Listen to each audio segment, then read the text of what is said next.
All right, so we are at Jute Mortuary, where the corpses of the people that were attacked at Angwan Rukuba were brought in. Over 20-something of them. I counted at least 28. So at least 29 persons were brought in here. So the government said they are not going to be doing a mass burial, that they will be burying them individually to give them the respect. I saw pregnant women. I saw a lot of young persons, older persons that were killed. So this man was present there yesterday. So he's going to give us an account of what happened. So my brother, please, in details, please be precise. Now, as at about 7:45 p.m. yesterday night, I was driving down from Bauchi Road going to Lamingo. And then as soon as I got to the Angwan Rukuba, I saw some men, on machine, about 4 to 5 machines. And then they started shooting. And as soon as I realized that it was, a heavy gunshot, I had to quickly try as much as possible to park where I'll be safe. And then from there, I started, getting the account of actually what happened.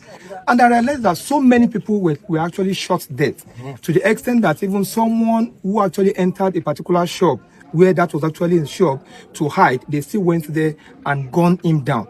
And if you go to the shop presently, you realize that there are gunshots, on the shop.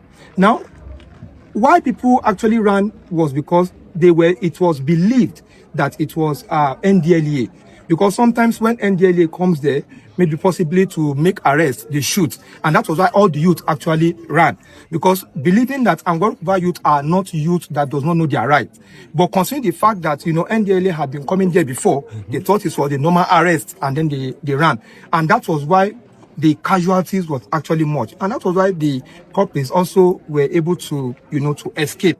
So after that yesterday night, some were actually taken to the hospital, some of the victims, and some that actually died immediately, were left there.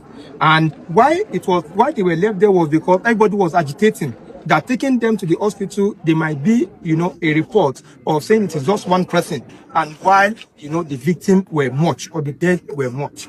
So the people that you saw, yes, what sir. were they wearing? The people that came were actually wearing this. Some of them wore like a camouflage, and then some of them also were using this their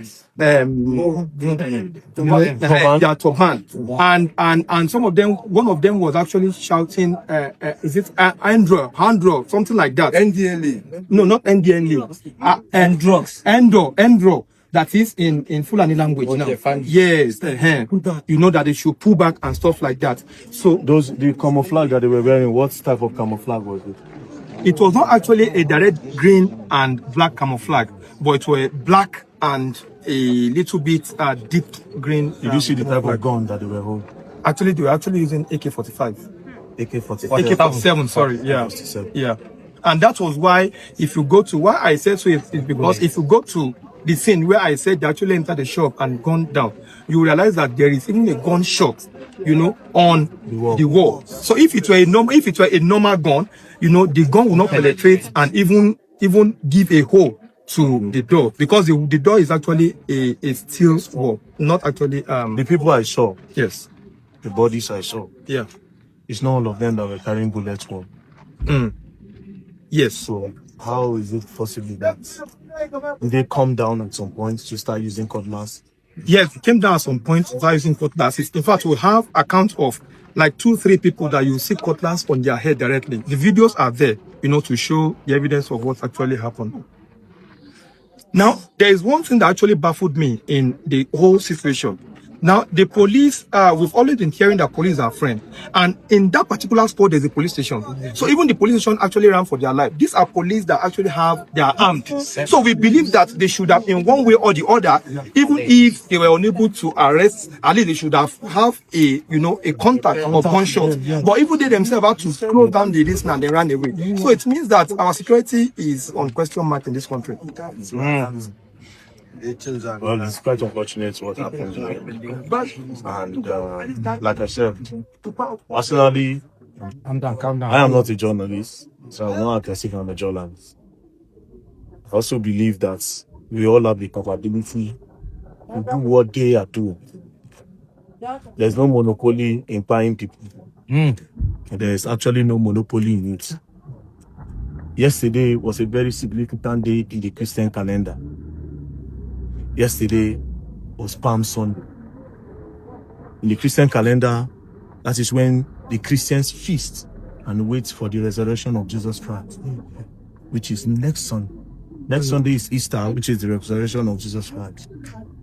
So doing that thing yesterday was barbaric.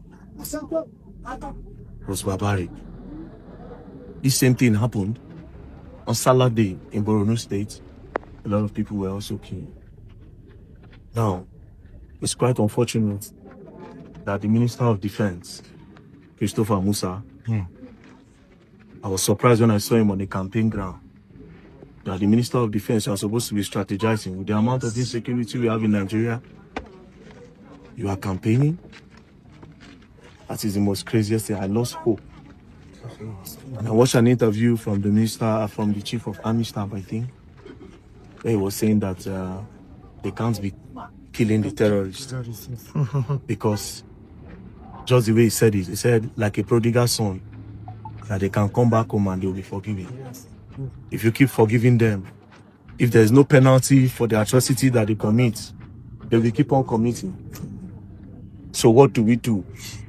My advice to Nigerians and the people of Okuba: do not let this repeat itself. You have a lot of boys, mobilize, strategize, and protect your community. Nothing more. All of us, they are our body. Don't be only them if you do this one. That's all we can say. To the youth of Okuba, see, they are bringing bodies. So this is a call. Inside the car, man. There's people See, inside. see, go there, go to the People inside. Inside the car. You can say anything. Now you see, before now, It's okay, it's okay. before now, there've been different records. Before now, there've been different records that are circulated, in one place or the other. That after the Salah, they will come for the attack. And we believe that the security architecture is supposed to have a proactive measure based on the record. Yes, because I heard there was an info that Yes, these there people, was. they put out a word that they will do this attack. Yes. And then it eventually happened and nothing happened. There was no measures that was put on ground to protect the people. Yeah.